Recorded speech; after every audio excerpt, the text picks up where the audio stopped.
Olá, sejam todos bem-vindos a mais uma palestra virtual oferecida pelo Centro Espírita Luz da Esperança de São Francisco de Assis, o nosso tão querido e amado CELE. O meu nome é Andréa Corrêa e faço parte do grupo de palestrantes virtuais da casa. Hoje foi reservado para eu falar sobre as mensagens de Jesus contidas no capítulo 11 do Evangelho segundo o Espiritismo, que fala sobre o amor. E dentro desse contexto, falando sobre o amor incondicional, afinal de contas, do que se trata. E para entendermos um pouquinho melhor desta temática, eu vou lembrá-los das passagens do Evangelho contidas no Evangelho segundo o Espiritismo, nas palavras dos evangelistas Mateus e Lucas.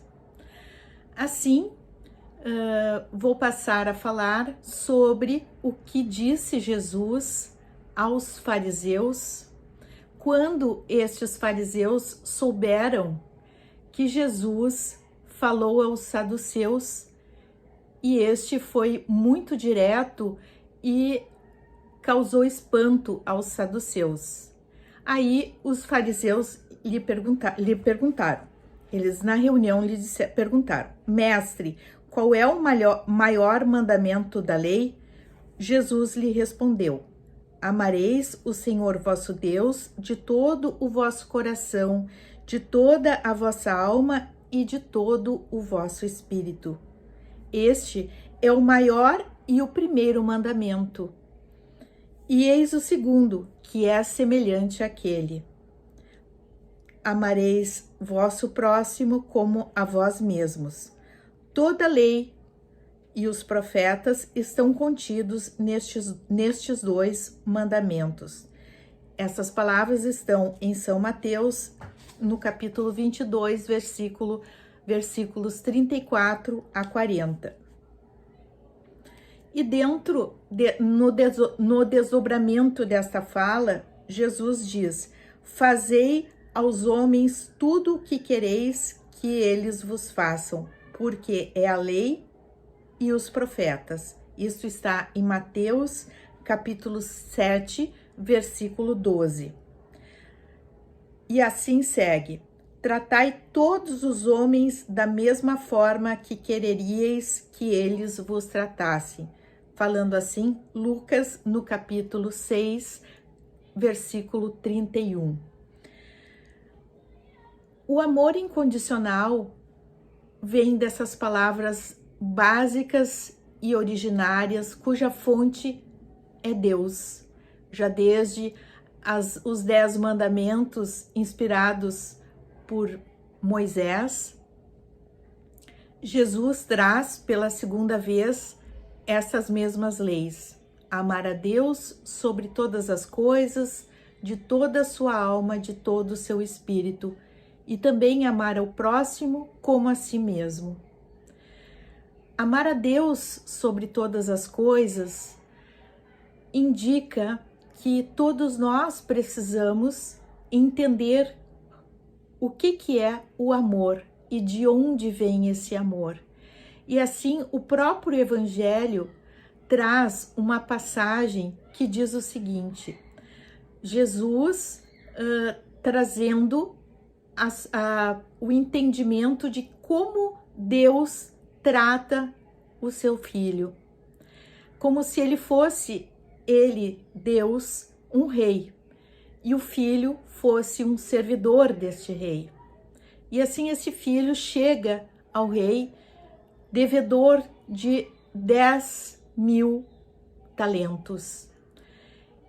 E o rei quer lhe cobrar a toda custa aquele valor e diz assim: eu vou te tomar toda a tua família, os teus filhos e a tua mulher, e assim terás pago a dívida. E o servidor se ajoelha aos seus pés e lhe pede encarecidamente que não lhe faça aquele mal, porque a família é tudo para ele, e justifica com todo o seu coração para que ele perdoe a sua dívida de 10.000 talentos. E assim o rei faz, o rei que é Deus nessa passagem. O rei perdoa e pede que ele se vá.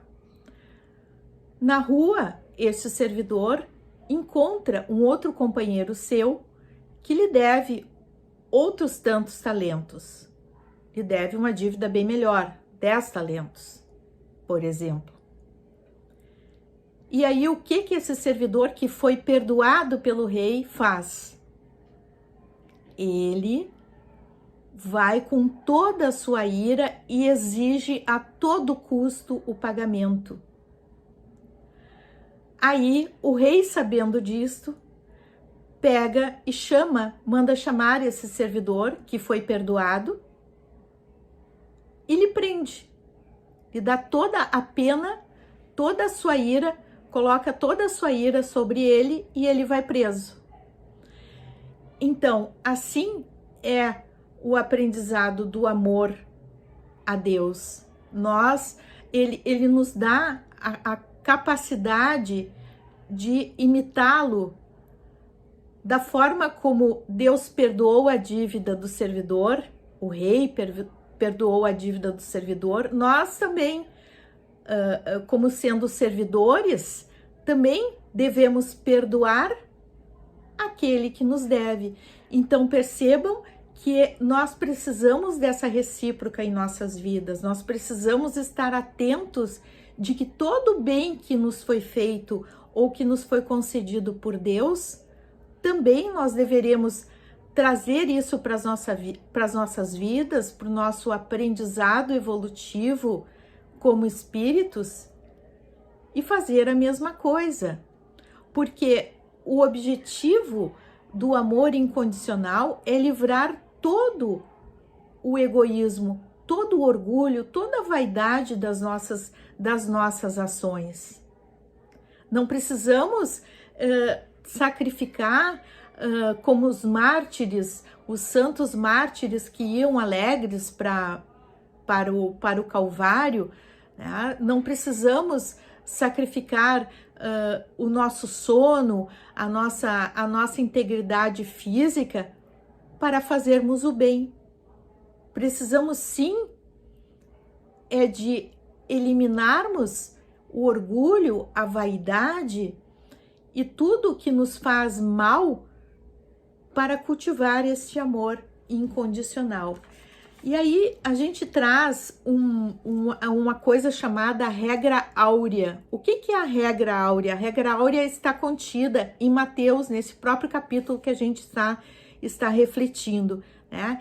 É fazer o bem ao próximo como gostaríamos que nos fosse feito.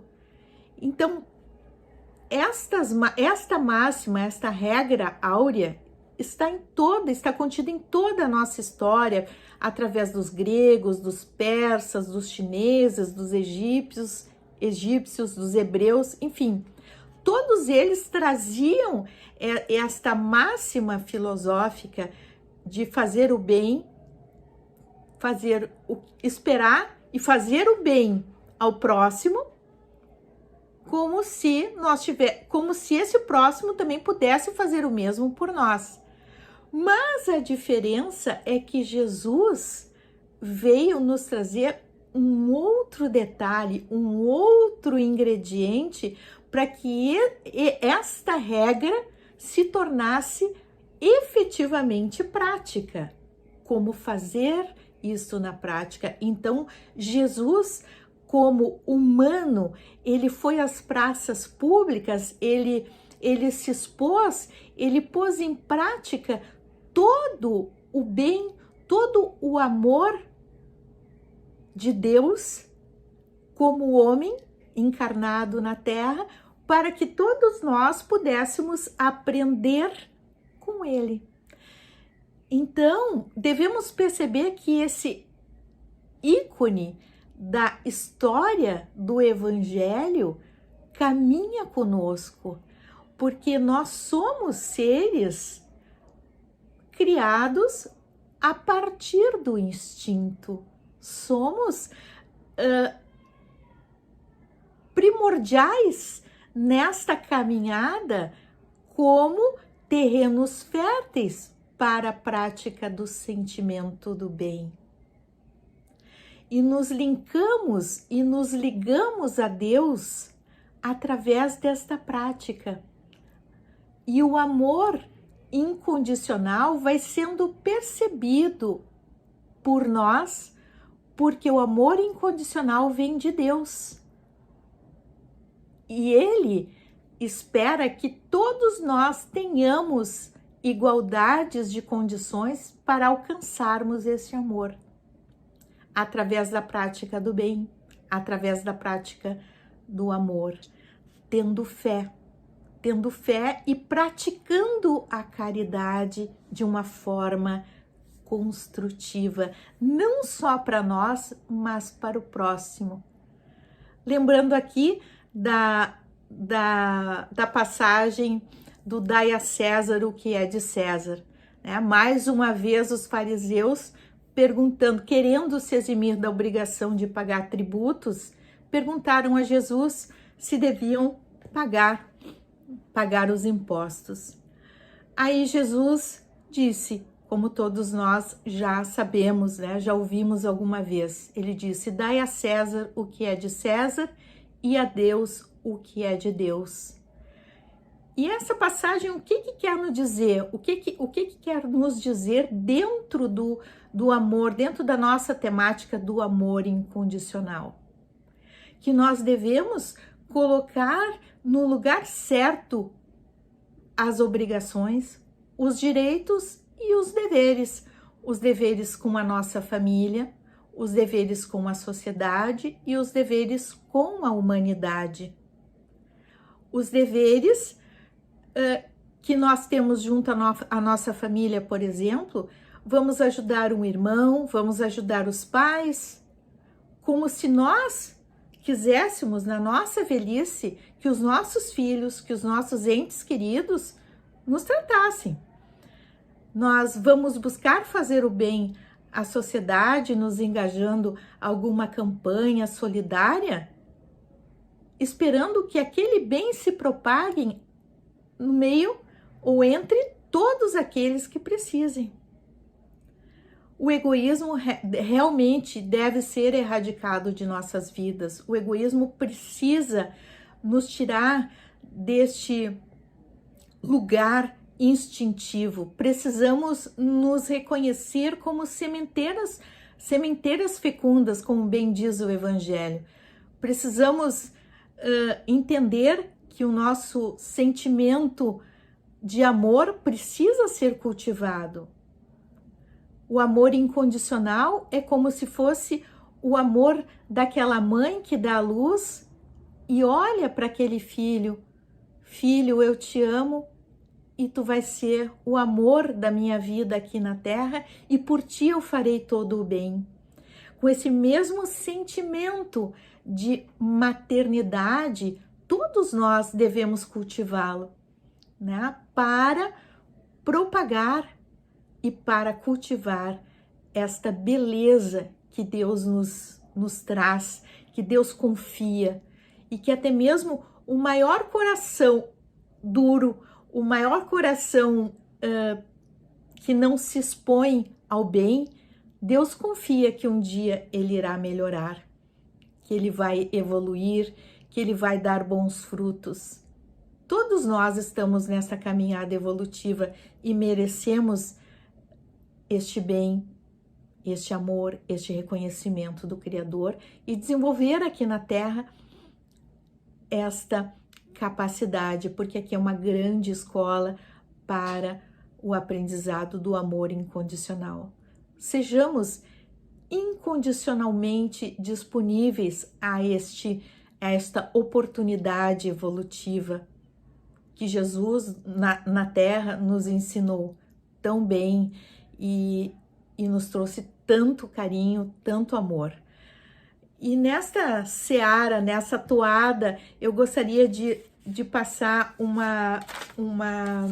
um resumo daquilo que eu fiz da leitura do Evangelho como inspiração a todos, no item que fala da fé e da caridade, o item 13 do capítulo 11 do Evangelho segundo o Espiritismo.